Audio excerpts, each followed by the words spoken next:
Hola, hola, estamos casi listos para comenzar.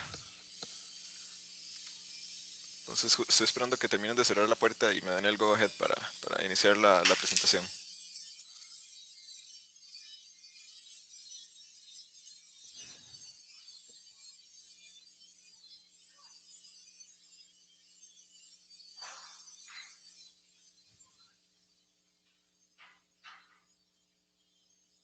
Vamos a verificar que se esté grabando el video.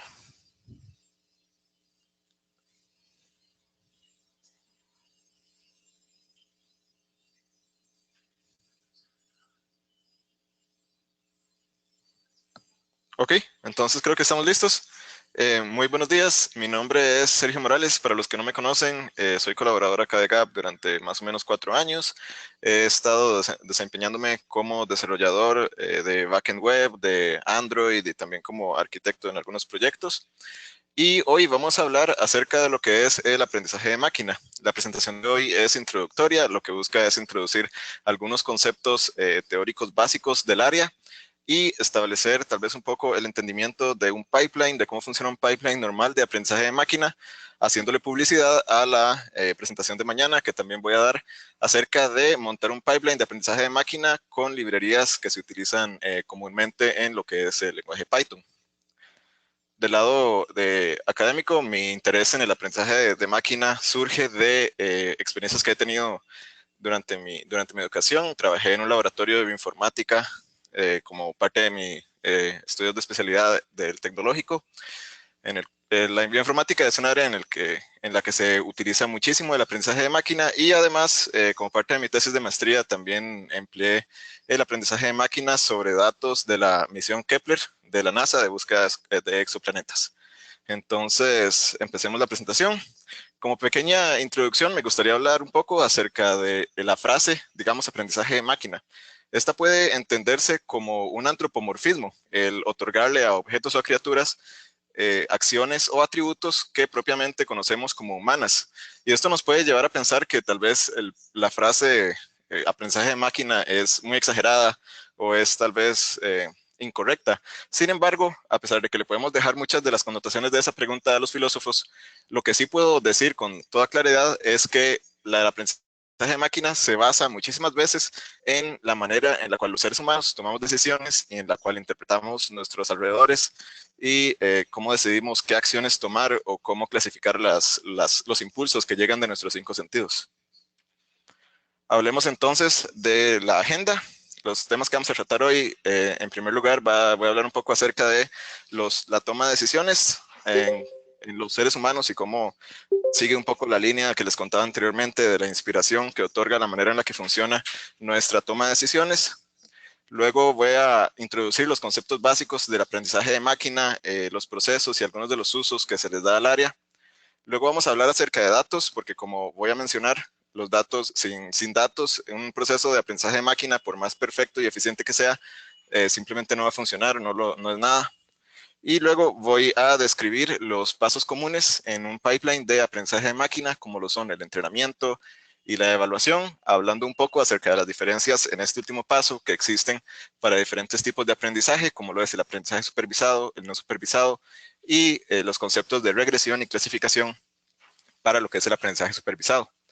Finalmente, voy a dar un breve resumen de los conceptos vistos anteriormente. Voy a mencionar algunas de las herramientas que utilizan los data scientists para generar pipelines de aprendizaje de máquina y de nuevo hacerle publicidad a mi charla de mañana.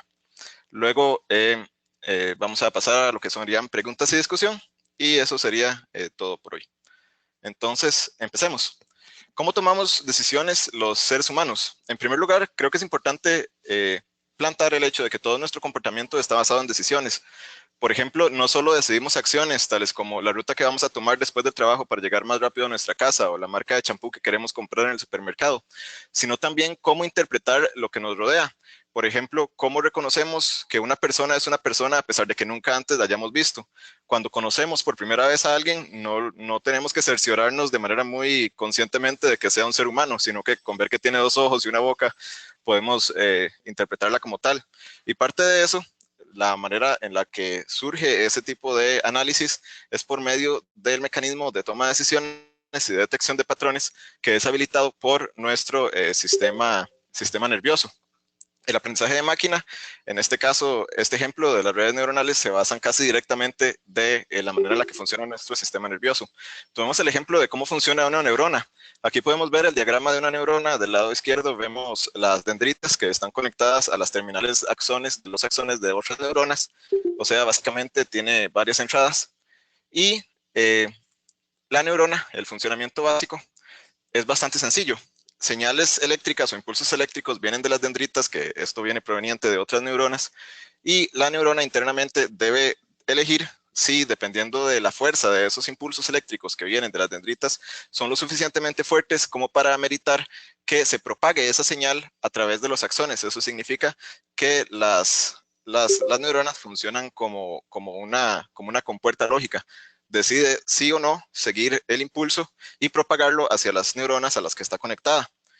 Y esto que acabo de describir es básicamente la manera en la que funciona una red neuronal. Aquí podemos ver el algoritmo básico de una neurona artificial, que es el componente principal de la red neuronal. Tenemos una función que se llama recibir señales, que es una serie de señales que son equivalentes a las que vienen por medio de las dendritas de una neurona como la que existen en nuestro cerebro. Cada una de estas señales contiene un peso que se multiplica por la señal para darle cierta relevancia o cierto poder sobre las otras señales a cada una en particular. Se suman estos valores, luego se aplica una función de activación que básicamente lo que hace es normalizar la suma de estos valores, y si esa suma sobrepasa un umbral que fue seleccionado anteriormente de manera arbitraria o de manera estratégica por el data scientist, entonces se decide propagar la señal hacia otras neuronas. De esta es la manera en la que funciona una red neuronal. Aquí podemos ver a la derecha el ejemplo de una red neuronal bastante sencilla con varias capas. Está la capa de input y la capa de output y varias capas intermedias que son las que más que todo funcionan como lo acabo de describir. Y cada neurona está conectada a todas las siguientes y todas las anteriores de las capas que la rodean. Y finalmente se llega a un layer de output en la cual se genera la clasificación. El aprendizaje en este caso se genera por medio del proceso de backpropagation, que básicamente significa devolverse después de haber obtenido un resultado para evaluar cómo se van a modificar los pesos para hacer que la señal sea más eficiente en la siguiente iteración y entonces en el futuro mejore la capacidad de clasificación de la red neuronal. Las redes neuronales son excesivamente poderosas y demuestran que este funcionamiento básico funciona para crear sistemas de aprendizaje. Ahí arriba podemos ver una imagen de muchísimos números y esos números son parte de un set de prueba que se utiliza para redes neuronales para que estos sean capaces de reconocer números a pesar de que nunca hayan visto un número escrito de exactamente la misma manera en la cual se puede ingresar. Entonces, de esta manera se reconoce el lenguaje escrito. Como les decía, hay otras maneras en las cuales el aprendizaje de máquina se basa en el funcionamiento o en la toma de decisiones del ser humano, más que todo en lo que tiene que ver con reconocimiento de patrones que se basan en encontrar indicadores sencillos de detectar y determinar y reducir procesos o tareas de clasificación a atributos sencillos o a relaciones entre atributos que en el caso del Machine Learning tal vez nosotros no seamos capaces de detectar por la cantidad de datos y cantidad de atributos y relaciones que existen entre las muestras con las que tenemos. ¿Ok? Entonces pasemos ahora a definir lo que es el aprendizaje de máquina. El aprendizaje de máquina básicamente es un área de estudio que busca hacer que un sistema computacional sea capaz de aprender sin un sistema de reglas explícito. ¿A qué se refiere esto? Lo que un programador hace normalmente es definir un sistema de reglas por las cuales un programa va a correr y pues decidir por medio probablemente de una secuencia de ifs y else cómo vamos a manejar cada una de las entradas que le llega a nuestro sistema. Lo que intenta hacer el aprendizaje de máquina es un approach diferente, es tratar de hacer que la máquina, por medio de un modelo, que es en este caso el algoritmo, sea capaz de aprender por su cuenta y clasificar pruebas sin necesidad de que nosotros sepamos o de que el programador sepa exactamente cuáles son los atributos importantes o cuáles son las decisiones importantes que tiene que realizar el sistema de aprendizaje de máquina. Esto se reduce básicamente a recibir un conjunto de datos, analizarlo y a partir de ese análisis, a partir del modelo que genera ese análisis, poder clasificar, predecir, abstraer y generar insight que en este caso es bastante útil, puesto que significa deducir relaciones o interacciones no explícitas en los datos de entrada y proveer datos que sean útiles incluso a expertos en el dominio del problema que se está tratando como parte del pipeline de análisis. El aprendizaje de máquina es el área de la inteligencia artificial que más éxito ha tenido en el área de los negocios, ¿verdad? Es bastante inevitable utilizar servicios comunes en Internet sin ser asediado por algún proceso de análisis de datos, tanto como el reconocimiento de lenguaje natural, el reconocimiento de imágenes, la autoclasificación de mensajes, por ejemplo, en nuestros correos de importantes y no importantes, recomendaciones de productos, esto lo vemos en YouTube, en Netflix, en Amazon, estimaciones y proyecciones financieras, retención de clientes o incluso identificar cuáles son los clientes que vale la pena retener. Aquí podemos ver un diagrama que es creado por los desarrolladores de Scikit-learn, que es una de las librerías que, por cierto, de las que voy a hablar en la presentación de mañana, que básicamente es como un cheat sheet para ayudarle a un data scientist a elegir cuál algoritmo de machine learning utilizar. Esto lo que primero debe ser evidente es que hay muchísimos y que clasificarlos y tratar de describir todos en una misma presentación sería bastante ambicioso. Sin embargo, todos estos tienen sus puntos básicos y su proceso o template a seguir. Entonces, en eso es en lo que me voy a enfocar. Pero acá podemos ver que dependiendo del tipo de datos que tengamos, dependiendo del tipo de problema que tenemos, dependiendo del tipo de solución que estamos buscando, o dependiendo del tipo de cosas como la estructura de los datos con los que contamos, es importante saber tomar la decisión de cuál algoritmo utilizar, puesto que si no, empezamos fallando. Hablemos entonces de un proceso de pipeline de aprendizaje de máquina básico, que es básicamente lo que vamos a montar en la charla de mañana. En primer lugar, se debe tomar en cuenta la recuperación de los datos. ¿En dónde están los datos? ¿Cómo los vamos a recuperar? ¿Están en una base de datos? ¿Están disponibles como archivos JSON? ¿Son directamente una tabla? Etcétera. Luego, siempre se habla de un paso de transformación y limpieza de datos en el que vamos a ahondar ahorita, que básicamente significa asegurarnos de que la integridad de nuestros datos es correcta, es óptima y de que están listos para ser analizados y no van a reducir la efectividad de nuestro modelo generado. Luego, un paso opcional, pero que puede arrojar mucha información para otorgarle feedback al modelo y también decidir o ayudarnos a decidir cuáles atributos, por ejemplo, incluir o no. Siempre se debe explorar un poco el set de datos, visualizarlo, para tratar de entenderlo antes de iniciar con el proceso. Finalmente, cuando ya estamos listos con los datos, se habla de particionar en conjuntos de entrenamiento y prueba el conjunto de datos. Esto también voy a ahondarlo dentro de poquito. Se construye el modelo de evaluación, el modelo de clasificación, y esto lo que significa básicamente es correr nuestro algoritmo con los datos con los cuales vamos a entrenarlo. Para este punto deberíamos recibir entonces un modelo de clasificación que podemos probar utilizando datos de prueba para evaluarlo y ver qué tan efectivo es, qué tanto aprendió. Entonces, devolvámonos un poco, vamos al primer paso de ese proceso y hablemos de los datos. La efectividad de un proceso de aprendizaje de máquina, como dice acá, depende tanto de los datos usados como del sistema de aprendizaje, casi tanto más de los datos. Hay muchos aspectos a considerar. Por ejemplo, el tamaño. Se ocupa una cantidad adecuada de muestras. Como sabemos, muchas de las razones por las cuales estos gigantes de Internet se han metido de lleno en Big Data y en Machine Learning es porque tienen acceso a cantidades ridículas de datos. Debemos considerar también los valores nulos y blancos. Estos datos faltantes pueden degradar la calidad de nuestros datos y es importante tomar decisiones acerca de cómo vamos a manejarlos. Debemos considerar aquellos valores que son nominales versus numerales, ya que, por ejemplo, un valor numeral como un año, que puede que no debiera ser importante dentro de nuestros datos o que podría confundir al sistema de clasificación, sea convertido en nominal. Tenemos que considerar también la estructura, que normalmente es una tabla, similar a una que existe en una base de datos con atributos y etiquetas, pero pueden ser histogramas u otras estructuras dependiendo del algoritmo que estamos utilizando. Y finalmente debemos considerar los atributos a utilizar. No necesariamente más atributos es mejor, como vamos a ver a continuación. Como mencioné, un conjunto de datos es normalmente del aspecto de una tabla. Es una serie de muestras, cada una con atributos y una etiqueta. Esto en caso del aprendizaje supervisado que voy a definir en el futuro. Acá podemos ver que la etiqueta está marcada en amarillo. En este caso, este set de datos corresponde a una lista de pacientes con tumores y se está tratando de diagnosticar, se está tratando de hacer un proceso de machine learning que determine un diagnóstico para cada una de las muestras. Acá podemos ver la etiqueta de nuevo marcada en amarilla que determina si el diagnóstico es que el tumor es maligno o benigno. En este caso, esos son nuestras salidas. Para cada una de las muestras, nosotros esperamos crear un proceso de clasificación que sea capaz para la muestra 301, 302 y 303, tratar de predecir ese diagnóstico sin necesidad de ningún otro proceso. ¿Ok?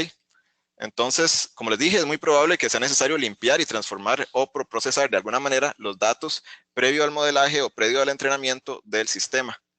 En primer lugar, como mencionaba, debemos decidir qué hacer acerca de los valores nulos. Eliminamos las muestras. Este puede ser una posible opción si los valores nulos solo existen en algunas muestras y tenemos una cantidad de muestras muy significativa. Podemos tal vez eliminar el atributo del todo, a menos de que creamos que es un atributo esencial. Si la mayor parte de los valores nulos se encuentran dentro de un atributo determinado, podría valer la pena simplemente eliminarlo. Una tercera opción es tal vez utilizar la media. Si estamos hablando de valores numéricos, entonces tal vez podemos sacar un promedio, reemplazar todos esos valores nulos con la media y tratar de que estos no afecten tanto el proceso de decisión. Sin embargo, como siempre, hay que analizar cada uno de los casos individualmente. Debemos también seleccionar los mejores atributos. En primer lugar, debemos eliminar cualquier campo identificador. Por ejemplo, en esta tabla en la que estábamos trabajando anteriormente, el ID del paciente no es significativo para el diagnóstico. Probablemente si tenemos el nombre y esas cosas no sean relevantes. Por esta razón deben ser eliminadas y solamente dejar aquellos atributos que consideremos importantes al proceso de decisión. También se podrían agrupar o separar. Por ejemplo, si estuvieran asociados de alguna manera, podrían agruparse como pares o como listas. O también se podrían separar si inicialmente se presentan como listas, pero queremos que sea analizado como un atributo individual por el proceso de evaluación, entonces se pueden separar. Aquí es muy importante usar conocimiento previo, tener algún tipo de conocimiento experto acerca del dominio del sistema y tratar de predecir cuáles van a ser los mejores atributos. También existe la posibilidad de que sea necesario transformar valores de alguna manera. Por ejemplo, como mencionaba, convertir valores ordinales como años a categorías, normalizar valores numéricos para que todos queden entre 0 y 1, convertirlos en atributos binarios, entre otras transformaciones posibles. Finalmente, como mencionaba, hay que remover etiquetas del conjunto de prueba. No podemos sería como evaluar el sistema dándole las respuestas que esperamos encontrar. Y finalmente, también se deben balancear las muestras para evitar sesgos en el modelo. En ese sentido, o en este aspecto, lo que me refiero es asegurarme que la cantidad de diagnósticos malignos y benignos que vamos a proveerle, en este ejemplo, a nuestro sistema de evaluación sea más o menos la misma, o por lo menos esté balanceada de una manera que se vea reflejada en la realidad, puesto que si no, podría introducirse algún sesgo en el proceso de clasificación. Y podemos hablar también de la separación en el conjunto de entrenamiento y el conjunto de prueba. Para ahondar un poco en esto, en el tipo de aprendizaje que se le denomina aprendizaje supervisado para la clasificación, los datos se deben separar en un conjunto de entrenamiento y un conjunto de prueba. Esto es más o menos como estudiar para un examen y las preguntas que le van a hacer en el examen. Entonces, el conjunto de entrenamiento básicamente sería un conjunto de atributos con la respuesta, con la clasificación que se le otorga a cada uno de esos atributos. A partir de este modelo de entrenamiento, o a partir de este subconjunto de muestras de entrenamiento, se deriva el modelo de clasificación. Y posteriormente, ya creado el modelo de clasificación, lo probamos con el conjunto de prueba para poder evaluar qué porcentaje, por ejemplo, de diagnósticos atinó de manera correcta. Y así podemos declarar que nuestro modelo es, por ejemplo, un 95% certero. Una vez listos los datos, se entrena el modelo en un proceso que normalmente se llama model fitting. Esto se utiliza, como dije anteriormente, el conjunto de entrenamiento, que son muestras con etiquetas, y genera una función o modelo de clasificación, y este es el resultado del proceso de aprendizaje. Acá en la imagen lo que podemos ver es más o menos una visualización. Si nosotros imaginamos que entrenar al modelo es básicamente buscar una función f de x igual a y, tal que estamos tratando de aproximarlo a la función que nuestras muestras de ejemplo representan, que en este caso son los puntitos azules en la pantalla, entonces podemos ver que el ideal es el el diagrama del medio, en el cual tenemos una aproximación bastante acertada. Debe tenerse cuidado de no generar un modelo que sufra de lo que se llama underfitting o overfitting. El primero se refiere a cuando tenemos un modelo que no le da suficiente peso a cada uno de los atributos de las muestras y crea un proceso de clasificación muy general. Esto lo que va a generar es que la certeza del modelo sea no muy efectiva. De misma manera,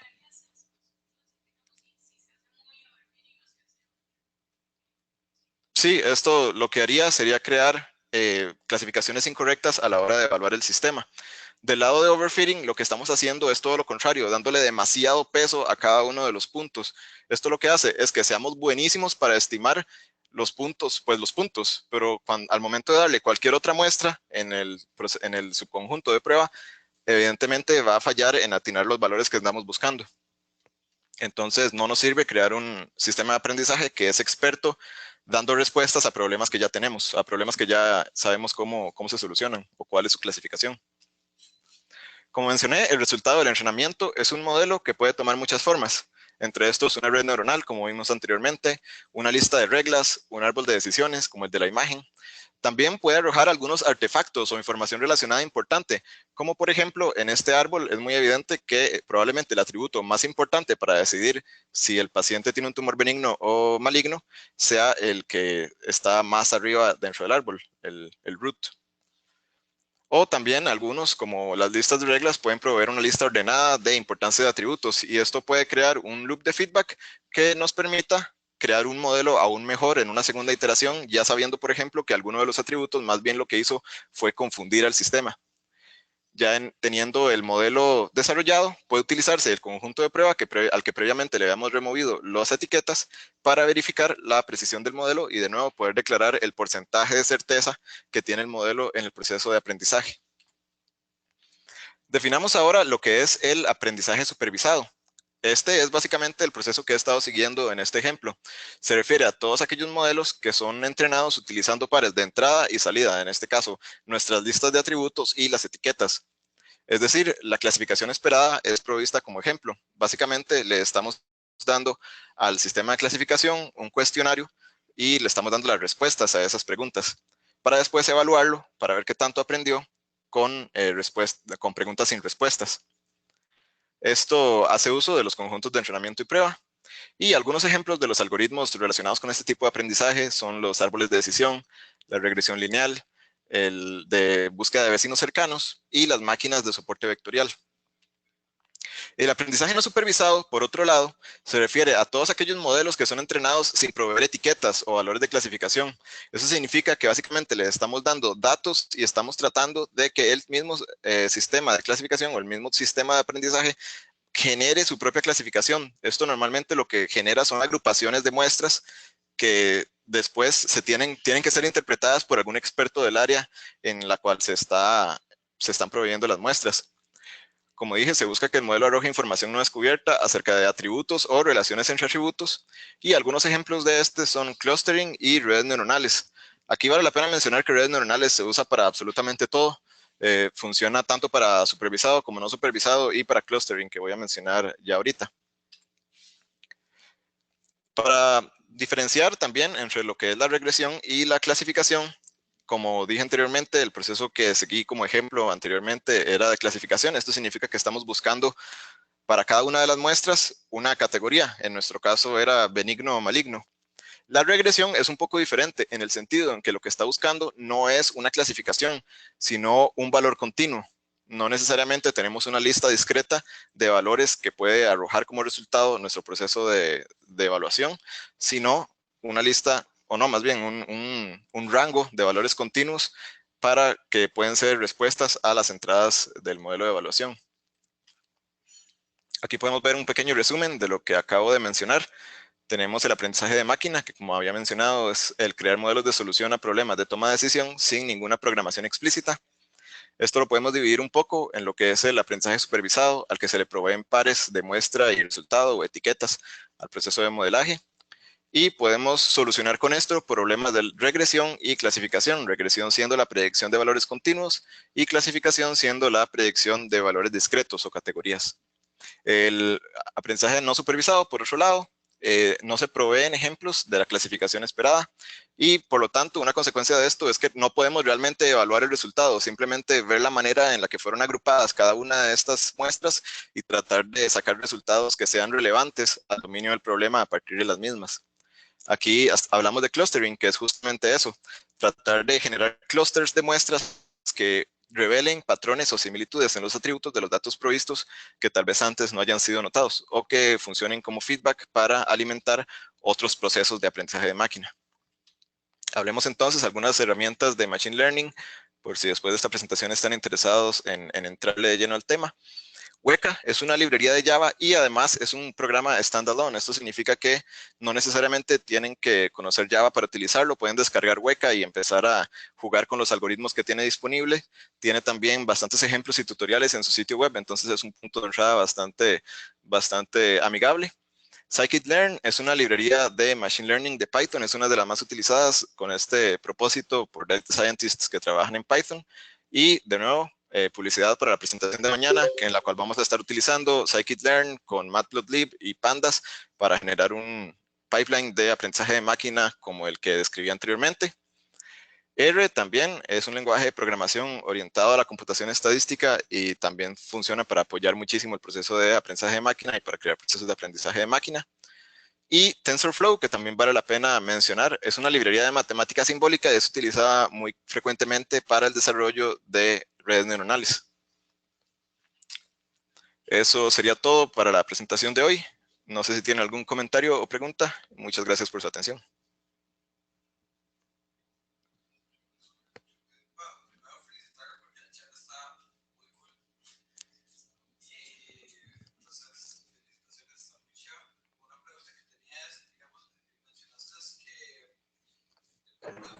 Sergio, yo tengo una pregunta. Un momento, creo que no te están oyendo. Roy está hablando. ¿Ustedes pueden oír a Roy? No. Ah, ok, está bien. Entonces, denme un momento a quienes me están escuchando. Voy a repetir la pregunta de Roy cuando él termine y después te doy la palabra, JJ.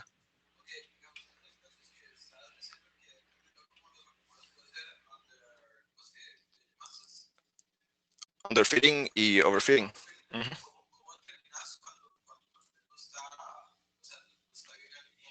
Ok, Roy pregunta, sí pueden escucharme, ¿verdad? Ok, Roy pregunta si es posible, o más bien, cómo se determina que un sistema de evaluación fue entrenado usando underfitting o overfitting. Y la manera en la que se hace esto normalmente es como generar funciones o generar visualizaciones de las funciones de clasificación para observar tal vez el patrón. También hay ciertos markers que podemos identificar que pueden tal vez darnos la pista o darnos la intuición de que se generó overfitting o underfitting. Por ejemplo, si el sistema es excesivamente bueno y tiene un 100% de accuracy, de clasificación en las muestras de prueba, entonces, pero 0% de clasificación para las muestras de evaluación, entonces eso lo que funciona es que lo que hicimos fue crear un experto en memorizar, pero no un experto en aprender. Y eso por lo general es una muestra de overfitting. ¿Ok? ¿Alguien más tiene alguna duda? Ahora sí. JJ, me parece que ibas a decir algo. Ok, sí. Yo lo que quería preguntar era que, digamos, para una red neuronal, ¿cuál sería el tamaño mínimo de la muestra que hay que tener en cuanto a los datos para, no sé, para poder entrenarla y que al final sea viable, sea utilizable? Eso es muy difícil de determinar. En realidad eso es como una discusión que siempre existe casi que para cada algoritmo de aprendizaje de máquina individualmente. Cada uno de esos algoritmos de máquina que veíamos, que son tan solo una muestra de los algoritmos que existen, aquí en el diagrama de Scikit-learn, cada uno de ellos tiene como sus propios parámetros y cantidades óptimas de datos e incluso el porcentaje de cada uno de los conjuntos de prueba y entrenamiento que se dividen. Siempre eso es un tema de discusión y depende mucho también de los datos disponibles. Puede ser que uno se la juegue con pocos datos, puede ser que si uno tiene muchísimos datos, entonces tenga el lujo de tener un set de prueba bastante grande. Sin embargo, por ejemplo, el decidir si dividir el conjunto de muestras en un 80 o 20% para entrenamiento y prueba o 75 y 25, eso también siempre es una discusión. En general, la regla general es mientras más mejor. y eso lo que hace es tener como poder proveer una cantidad bastante healthy o saludable de muestras para el entrenamiento y para también después poder cerciorarnos que la red neuronal ha sido entrenada correctamente. También otra cosa que se hace es que no solamente se entrena una red neuronal, sino que se entrena de muchas maneras o utilizando muchísimos subconjuntos de entrenamiento y se busca como la más efectiva. Otra cosa que se hace, por ejemplo, para una red neuronal es tratar de buscar el layout óptimo. Aquí podemos ver una red neuronal con 4 capas y todo esto es completamente variable. ¿Cuáles neuronas se conectan con cuáles? ¿Cuántas capas ocultas existen? ¿Cuántos inputs? ¿Cuántas categorías de clasificación? Etcétera. Entonces, todas esas cosas siempre en un proceso ya montado de aprendizaje de máquina, siempre se prueban varias alternativas. Entonces, parte de un research o parte de un pipeline de aprendizaje de máquina es evaluarlo una vez y después ver cómo sale y tratar de deducir qué se le podría mejorar a ese proceso.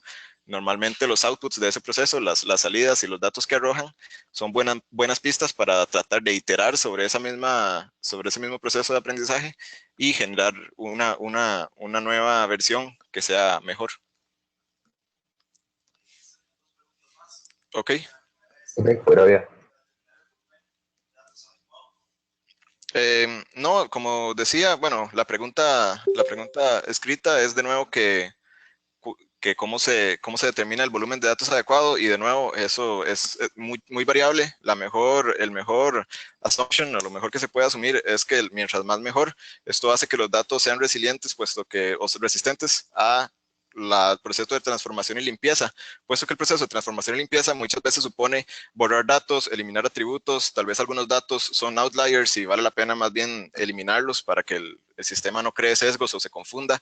O, por ejemplo, tal vez hay muchísimos datos o ejemplos de cierta clasificación, pero muy pocos datos de otro tipo de clasificación. Entonces, y quisiéramos que estuvieran balanceados.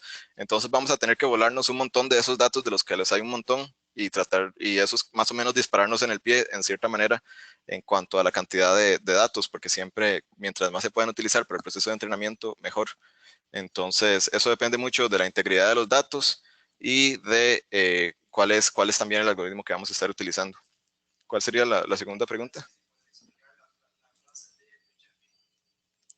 La frase de Richard Feynman. Richard Feynman era un físico que tiene un libro muy bueno que se llama You Must Be Joking, Mr. Feynman, y es uno de mis libros favoritos. Es un libro de anécdotas de Richard Feynman y está escrito a modo como de anécdotas escritas por él. Es una colección, pero es muy cargada, es una figura histórica bastante importante.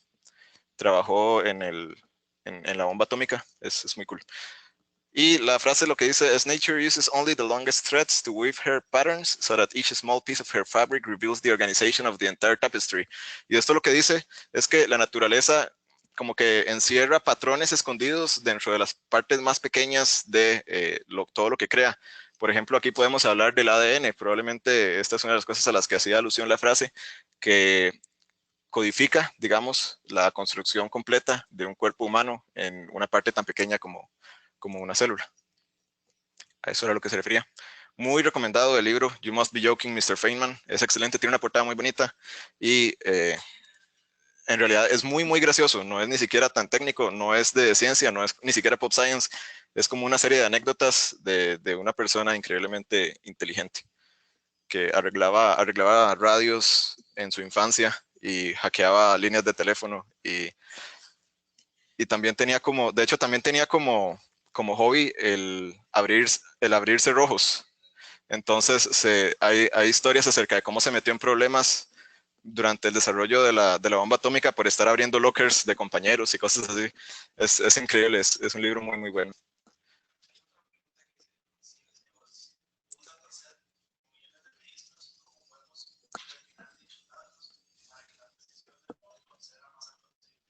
Ok, esta pregunta acerca de cómo refinar el conjunto de datos.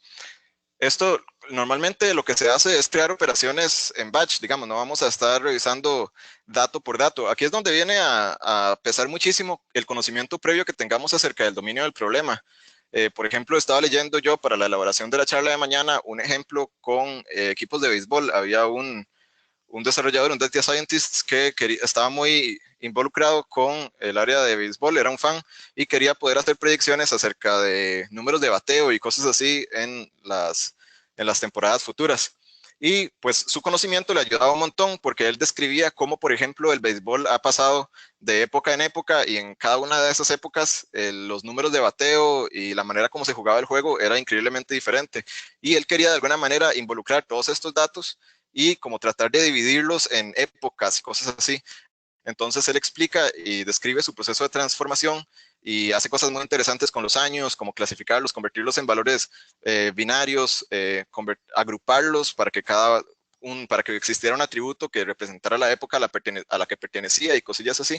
Y entonces, pues aquí es muy evidente que si uno sabe acerca del problema que está tratando, es muy importante y es una ventaja bastante grande, porque entonces puede hacer operaciones de batch, digamos, y cosas así que no implican estar revisando datos por datos. Lo que hay que ver en datos por datos, por ejemplo, es cuando tenemos valores nulos o cosillas así y analizar si pueden ser reemplazados por la media o por valores o por algún valor que se conozca ya como por defecto o algo así. Entonces, eso sería. También aquí entra mucho a pesar de lo que es el proceso de visualización.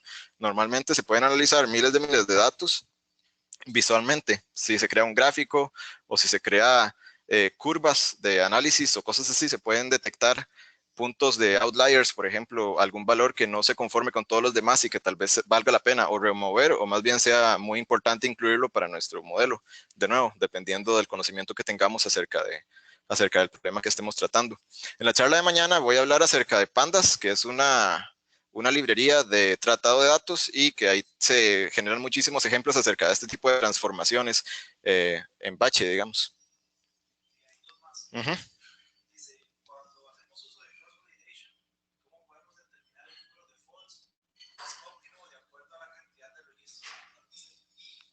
Esto de nuevo depende mucho y la ventaja es que muchos de esos algoritmos, bueno, estoy respondiendo a la pregunta del número de faults, ok, en un proceso de cross-validation. Aquí no hablé mucho de eso en la presentación, sin embargo, de nuevo, más o menos parecido a lo que ya he dicho, esto normalmente es algo que se discute bastante y son parámetros que si buscan en internet, por ejemplo, dependiendo del tipo de problema o dependiendo del tipo de algoritmo que se están utilizando en el proceso de aprendizaje supervisado, se habla de cuál es el número óptimo o cosas así. Lo bueno es que los procesos de aprendizaje por lo general no duran demasiado y con demasiado hablo de tal vez que no duran más de un par de días o cosas así para cuando son muy ambiciosos. Entonces se puede jugar ahí un poco con los números, tratar de hacer estimaciones educadas, de nuevo basándonos en el conocimiento que tengamos acerca del problema, de la manera en la que funciona el algoritmo, etcétera, y tratar de tener varias alternativas y presentar nuestros resultados como con números diferentes de crossfaults, con números diferentes de la manera en la que estamos dividiendo nuestro set de datos y cosas así. Incluso con el mismo número de faults, puede valer la pena repetir el experimento varias veces, aleatorizando las muestras varias veces para ver si los resultados son consistentes y no tenemos un resultado de outliers o cosas así. Entonces, depende mucho de nuevo del problema y de los datos con los que estamos trabajando.